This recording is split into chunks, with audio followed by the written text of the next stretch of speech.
Welcome back to a new episode here in SUALVI. I hope that you like the intro and that you got excited with the pre-video that I shared a few hours or maybe probably hours earlier. So yeah, let's just get right into the tutorial. So let me just show you right here. What you want to do is first you want to have your second clip, the one that's gonna come in, the one that's gonna be like sort of cut and come in pieces. You want to have that on top of your first video. We can get rid of this part. So it's sort of like one of those transitions where you drag one piece and then cut in the middle. The only reason why I cut this part right here is because I added the motion blur effect. So, and I keyframed the blend of it a little bit so that the transition in itself is a little bit not, so there's a little bit, it adds a little bit of motion, I guess. It's not like flat, you know, because otherwise it would have just looked flat like that. And I also added the sound effects that I'm going to talk a little bit later also about, to show you why you should use sound effects on your transitions, because it makes it feel better, as you have seen in the intro already. So alright, let's just get started right away. What you want to do is let me just create a copy of this whole sequence, I guess. So we're gonna go up there. I'm gonna cut the same portion like that. Okay, this is what we're gonna work on. What you want to do is you're gonna go into and you're gonna right click, and then you can either make it a fusion composition or just straight up opening these as a, like open this clip in Fusion. So we're gonna go here and just open it in Fusion. When you get to Fusion, what you want to do, the first thing you need to do is you're gonna copy and you're gonna make 3 more copies, or depending on how many times you want to cut your, how many pieces your clip has. If it has many pieces, you can add more or less if it has less pieces. And we're gonna connect these with merge nodes into our clip. Then one other thing that we need to do is we need to create a background node, which is gonna be the invisible one. And right now, since we created it, this is gonna be the top layer, but we're gonna go right here, select this merge, and we're gonna press Ctrl T, and that's gonna switch these two things. Okay, then we're gonna make our background invisible. And the next step is we're gonna move these a little bit higher, and we're gonna create a mask for each of these. Right, so we're gonna use a polygon mask, and there, and then we're gonna just draw and start drawing around all of our subjects. So I'm gonna speed this up right now. You're gonna see a speed up version of it, so we don't lose too much time.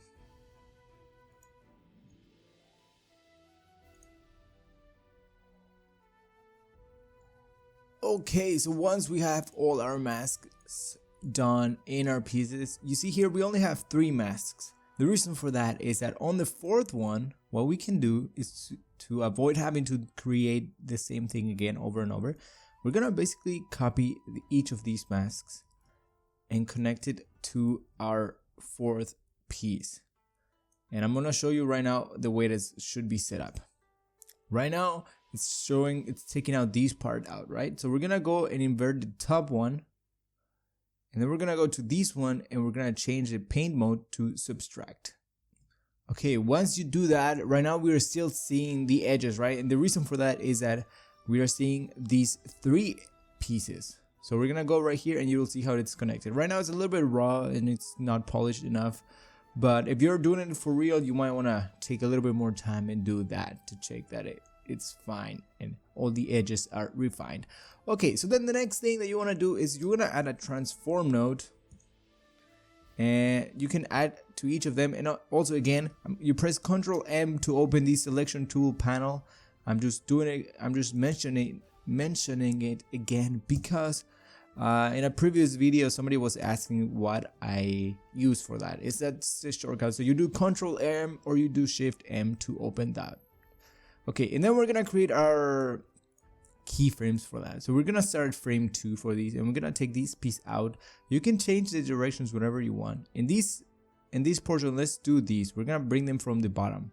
So before we do that, we're gonna create 2 keyframes, the first one and the ending one. So we're gonna go to frame 7 now and do that. And the reason for me creating 2 is that we're gonna change the first one, so you want to have both of them first already, so that you already know where the ending is, so you don't have to be guessing, right? So we're gonna bring this down all the way, and then we're at frame 7 we're gonna create a transform 3, which is gonna be the sky, and we're gonna add the keyframe for that one. Again, we're gonna go 7 frames again, go back, and then bring this one all the way down.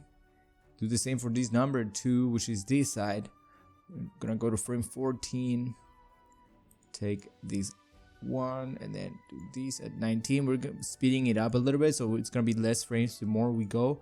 And then we're gonna bring it all the way down, and then for the last one we're gonna bring this transform node, create the 2 keyframes, and at frame 24, oops, I deleted the keyframe. We're gonna create a keyframe there, and then we're gonna bring this down all the way here. So right now, if we render, it's gonna look like that.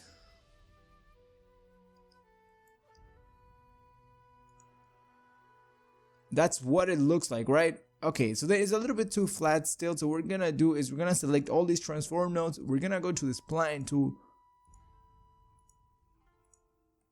Make sure we have all of them selected. We're gonna press Ctrl A to select all. We're gonna press F to make them a little bit smooth.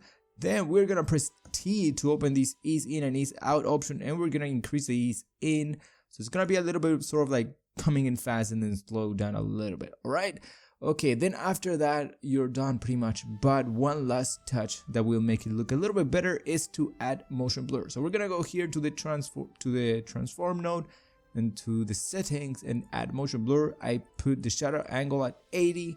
You can leave it higher or lower, it's up to you and how you like it. And we're gonna do that same thing for all of them. So we're gonna go back, oops, make sure we have all of them in place in the right position. Okay, let's look at it a little bit.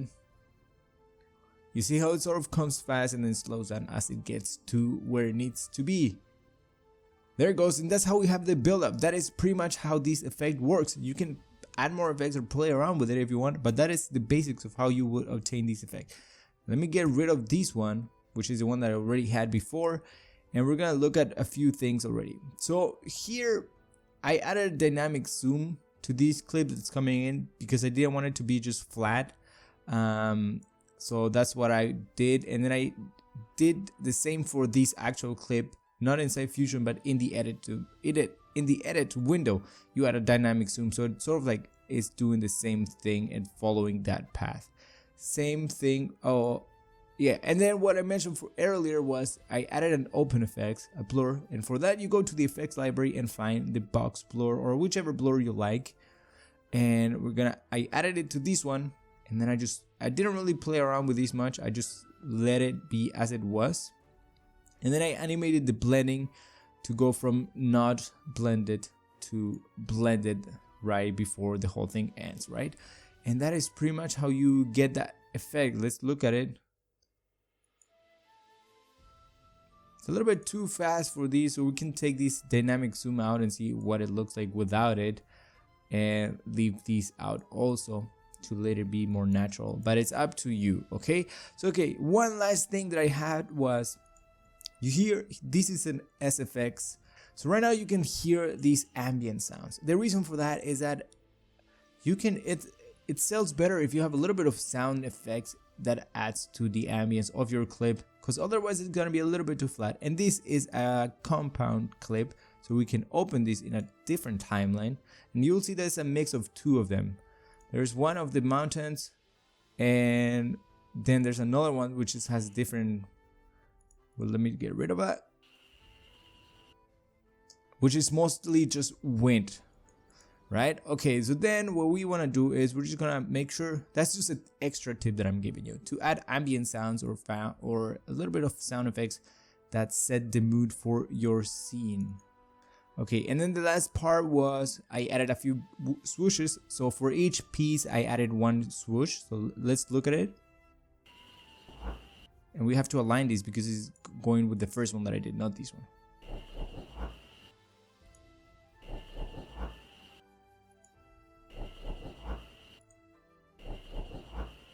Okay, it seems a little bit laggy or whatever, but it's fine. So we're gonna open this in the timeline and I'll show you what I did. basically just 4 different audio channels, and then I played around with the semitones of each. This is all based from the same swoosh effect, which is a swoosh that is part of the Thea Transitions pack, one of the free bonuses sound effects that you get when you purchase that. So that is pretty much how you would do this type. I'm not sure what the name of it, you could call it a mask transition, but or a sort of like composition transition. But that is pretty much it for this video. I hope that you enjoy it and that you found some helpful tips and useful tips, including the sound effects tips at the end. And yeah, if you did like this video, if you enjoyed it, leave a like down below, comment down below. I'm always interested in what your thoughts are, and I always try to reply to every one of the comments. There might not be many, but it's good to reply to them. So anyways, I hope that you enjoyed this video, and I hope to see you in the next video here in SUALVI.